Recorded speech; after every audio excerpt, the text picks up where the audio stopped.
Press the button, Gary. I Thank press you. record, yeah. So, Well, you were just saying, Gary, about the different approaches of yoga. I was, yes. Yeah. I was talking about the fact this morning I had to teach a style of yoga called Ashtanga, which I did my teacher training in, but I hadn't taught for a while, and because I went down a different kind of yoga style, and I went down Yin yoga style. Well, the full story is that I did Ashtanga for a while, and Ashtanga is a very quite a traditional practice. It has a set sequence, so you move through the sequence in order, and you have the primary series, the secondary series, the tertiary series, and then and there's modifications to it as well. So we teach it here at the yoga studio at the Brussels Yoga. We teach a very more open and functional style of Ashtanga, but it used to be a style that was taught with this very traditional kind of alignment. Your foot has to be in this position, your hand has to be in this position, which didn't really take into account anatomy. So it became a very kind of self-selecting style of yoga, because what happened is that only the people's body shape that could, that met that alignment style would get through to the next pose, because the way it was taught was that you only progress through the poses if you completed the pose before, and you could do that to satisfaction of the teacher to this rigid alignment. But it's also a very dynamic practice, shall we say, and it can be quite hard on the body. And I got a hernia a couple of months after completing my teacher training. It's not unusual for yoga teachers to get an injury, because we're teaching all the time in the body. You become like we played golf this weekend, didn't we? And we certainly did, Gary. We certainly did, yeah. And any kind of, when you're doing any kind of physical activity as your job, you're doing it more than the average person would do it. Your body takes a little bit more kind of hammering. I ended up getting a lower back hernia, which I then went to Yin yoga, and which is a very more slower style of yoga, where you hold the poses for longer. It's a bit more meditative, but it releases a lot more of the stress and tension, and you get more flexibility, should we say, out of it, even though that's a kind of a weird thing. Everybody's flexible already, we're all flexible, but you get a more range of motion, should we say, because you start to loosen the joints, the joint capsules, and take away any kind of areas of tension in there. And so I noticed this morning that even though I hadn't done Ashtanga for a long time, because I've been doing the very slower forms of yoga, the much restful forms of yoga, that now I went back to a dynamic form of yoga this morning and taught that. But I was like, oh, actually my body feels really good in doing this dynamic form of yoga. I could feel that my lower back and the hernia wasn't so much of a problem, although I know there were some poses that I should stay away from. The body's always getting older and aging, so we have to take care of it in that way. But it was nice to go back to a dynamic form of practice and feel that little bit of energy you get from being a bit more dynamic in your exercise. So that was good. And I hadn't taught Ashtanga for a long time, and it was nice to go and teach Ashtanga. So it was a nice little change of routine and change of experience, really, for me. Yeah, what you just brought up there just highlighted a few things for me. Was like, the theme from what I'm getting here is a bit of the focus, bit of commitment, but also it's okay to change because you know what you want in that moment. I did my sort of yoga this weekend. I had to cut loads of wood and chop loads of wood and stack loads of wood. That was my yoga. Yeah. No. I've done yoga before, everyone, and I found it. I did a hatha yoga. Found it very interesting. A lady of 80 years old teaching me how to do it. She was more supple than I could ever be. but a brilliant way to learn how to be introduced to it. And I still do that in my routine in the morning. I do a little bit of the sun salutation just to get myself feeling good. And I do my exercises. But, you know, my yoga this weekend was playing a bit of golf and also chopping wood, cutting wood and stacking it. Yeah. But I was kind of reflecting on that. And it was kind of interesting what you were saying there. It's, especially for like the retreat, etc. What is it that you want? I mean, where's the commitment behind that? And where's the focus of that? I mean, you focused on making sure you were there for your clients at the yoga center so that you could instruct them with a specific approach of Ashtanga and that, etc., etc. So, you know, there's behind it all, there's something that you wanting to put across. You wanted to be focused in what you wanted to do. You wanted to be of service to people in that way. And it doesn't matter if the challenge comes up that you've got to change and do something else. It's okay. As you say, you had to step in because if your instructors weren't there. So you stepped in. Yeah. It wasn't what I wanted in terms of like, you know, in an ideal world, the way that we structure things, the idea would there be a more should we say regular Ashtanga practitioner or a regular Ashtanga teacher would have taken that class for me this morning, but it just the way things worked out, that didn't happen. So, you know, Ashtanga has been part of my background as a teacher, and it was more, like you say, even though I didn't have a regular routine of teaching Ashtanga, just by wanting to show up, wanting to be there with my students, be present for them, you know, and not being so concerned that, you know, I showed up with the cheat sheet because I hadn't done the sequence for so long. You know, I showed up with right, what's the sequence? Because I can't quite remember it in my head. You know, and being okay with it, just saying, well, okay, and walking into the class and saying, hey, you know, I'm taking the class today. I've got a cheat sheet. Don't get discouraged by that. I am an Ashtanga teacher. Just haven't done it for a long time. So I'm just going to have the cheat sheet just to help me out. But, you know, we're going to make this your practice. And then in the end, we did some things in the sequence that is not part of the practice, you know, just because there were parts of what was happening. And I was like, well, maybe we'll just do this because I can see this is happening with your body. So let's just do this pose. And that's going to be something that's going to help you maybe with unlocking, you know, being able to do one of the other part of the poses in the sequence, you know, and having that flexibility to be in the moment, focus, be with people and change what you're doing, and not feeling overwhelmed by it all, you know, not feeling like, you know, I could have woken up this morning and gone, oh my God, I haven't taught Ashtanga for ages. How am I going to show up? And people are going to be really concerned. And there was a time in my life I was like that. There was a time that it would have been like that. It would have been, oh, how's it going to be? And then I'm going to think I'm not good enough.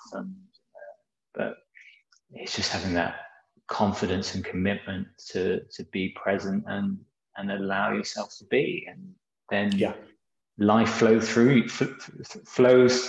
And it's, oh, right, okay. And I've got the tools and the ability to cope with any part of life. There's nothing that I don't have the ability to get through and cope with.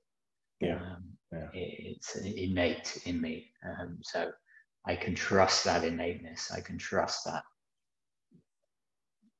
that kind of essence that's going to show up and take me through life without too many problems, without any problems really.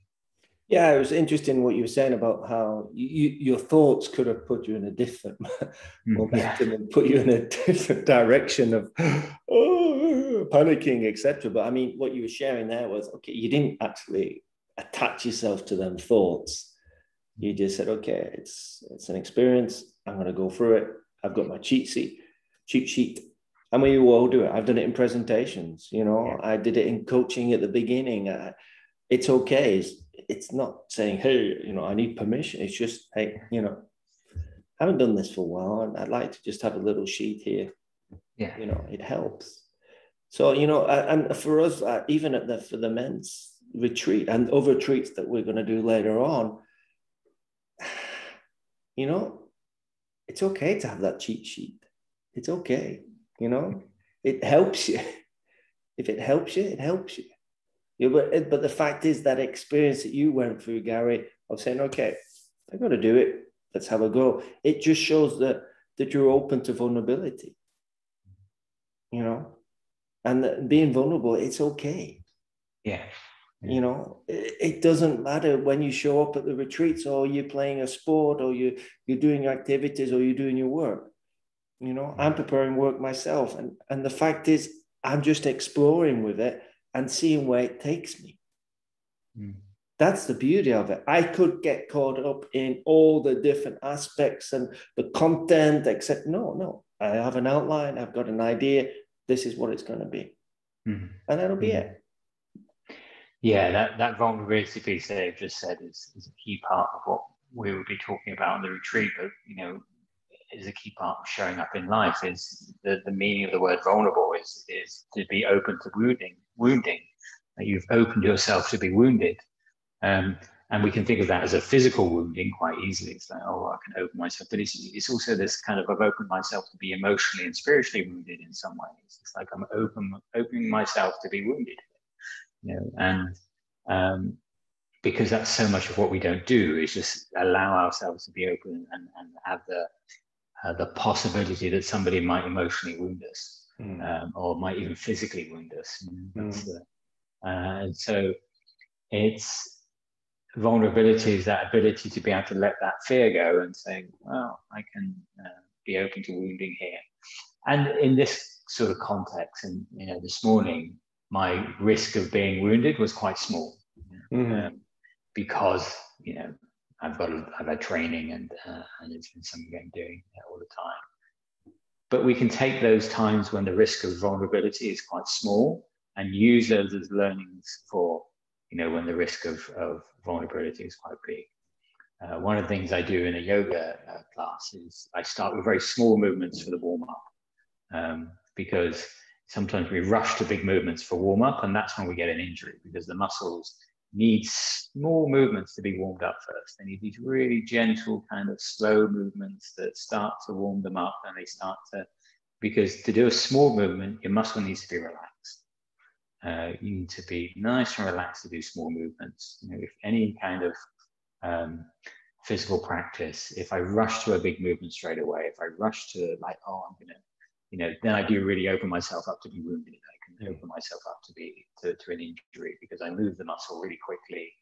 It's probably still very tense. It needs a nice slow movement. Now we can take these slow, small times of being wounded and use them as our teaching, and to say, right, okay, well, if I can do it in this context, well, maybe I can do it in the next context. Maybe I can do a little bit more, you know, until we can find ourselves in a space where that fear can be like, oh, I'm going to let that go. And I'm going to be open to being wounded again. Because I know that if my experience has told me that being open to being wounded is something that enables me to grow and doesn't keep me locked in and static. Yeah, I mean, and we can relate to that as well for the activities and the sessions that we'll be doing at the retreats. You know, the fact is, it is actually warming up the smaller muscles of the brain, if we wish to think of it like that. Yeah. You know, and then it's allowing that brain to get warmer, if we wish to say, or the mind to get more open and connecting further, etc. It's the same process. It's kind of the same process for me, what I see there. And the fact that the body is actually demonstrating to us that it can be done with the body, it can be done up here as well. Yeah, okay, it can be. You know, that just warming it up, and you won't be jumped in straight away into, oh, what's going on, and we're going to do this yoga retreat and this meditate. No. It's a gentle process. It's just a gentle process. And at the end, you do a big thing. No. We're joking. It's just... It is, yeah. I mean, what we're doing is that we're taking you through in those few days. We're taking you through a kind of a journey of maximizing, but sort of bring you to a point of vulnerability, the sacred breath work is going to be a point of vulnerability, because you know, in yoga as well, when we do yoga and we set a sequence up, one of the things that you do is that you try to have like a peak pose in the middle, that you're bringing yourself to this pose, which is going to be quite difficult, and all the sequence beforehand is getting the body ready to come to this peakness, of going, oh, I'm at this peak pose now, and then taking you down from that peak pose to the end towards Shavasana, so that you can have this experience of Shavasana where you can just let go of everything and lay in Shavasana for you know, a few minutes, even more if you can. You know, you've taken the body through a journey in like an hour. You know, and the retreat's the same. We're going to start with warming you up. We're going to start with just creating space. We're going to start with talking about, you know, how experience is created. We're going to be talking about, you know, consciousness. We're going to be talking about life in a way, and gently warming you up to having an experience with sacred breathwork, so that you can really connect to something beyond yourself. Look at maybe aspects of yourself that you weren't prepared to look at before. But if we come in on a Friday and say, right, sacred breathwork straight away, let's go into it, it just wouldn't work. We need that time to get you to sacred breathwork. Now we'll do the sacred breathwork session. And then after the sacred breathwork session, we cool down. We're going to cool you down. We're going to take you through a process of integration, of being with yourself, of being out in nature, you know, seeing what's come up over the past couple of days, helping you integrate with that, and also have support for you afterwards, so that, you know, you don't feel like, oh, well, now I've had this experience on the retreat. What do I do with it? Where do I go? There's going to be support afterwards as well. That's what we said. We're offering something different with this retreat, that we're offering a service after. That people will be there to support you, and to listen to you even further, because it's nice to do these retreats, but then at the end of it you walk away going, okay, and so what, and what else? So exactly. You know, this is what we've made an agreement with, is that we are committed to service you after the weekend, so that you can also feel part of the community, being part of the community, I would say, of the retreat, and create something that's different for you and for others as well, and for us, because we've done retreats ourselves, Gary and I, and, you know, afterwards you walk away and go, and so what else? What do I do next? What do I do now? What do I do now? You know, I've done all this relaxation, etc. So what do I do? And so that, I mean, this is a big part for us. This is a big part of the package, is the fact that we provide this service afterwards. Definitely. Exactly. So, Gary, I see that it will be in a month's time, the 26th. Yes, it will be. Yeah. So, start to sign up, really. Yeah. You got any questions? Please ask Gary or myself. The information is in the message on Instagram, on Facebook, etc. Go on to the Brussels Yoga Loft and look for the retreats, and it's there. All the information is there. And as I say, if you want to reach out to us both, you can do. And we look forward to hear from you and seeing that you'll be signing up for the retreat. Yeah, definitely. No more to add. Okay. Thanks. Thank you all. Take care. See you again. Yeah. Bye-bye. Bye-bye.